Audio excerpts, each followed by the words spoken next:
Кандидатот за градоначалник на град Скопје од редовите на ВМРО ДПМН Урце Ѓоргиевски денеска информираше дека одржале конструктивна, координативна средба со советничкото мнозинство во град Скопје предводен од носителот Даме Димитровски.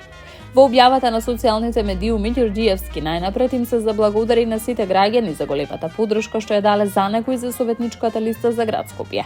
Посочи дека на средбата разговарале за првите нивни чекори по преземањето на функцијата градоначалник, како и за најгорливите прашања што ќе бидат нивен фокус до крајот на годината. Првиот ребаланс на буџетот ќе биде насочен кон враќање на функционалноста на градот, кон капитални инвестиции, подобра инфраструктура, чиста животна средина и поддршка на јавните претпријатија кои се во сериозен колапс, вели Ѓоргиевски.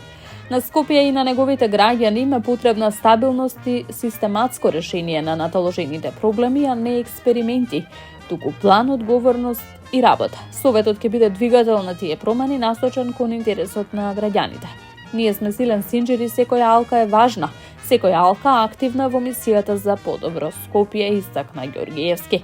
Тој вели дека вратата за соработка со сите советници останува отворена, затоа што веруваат дека вистинскиот напредок се постигнува само со обединета енергија и искрена посветеност.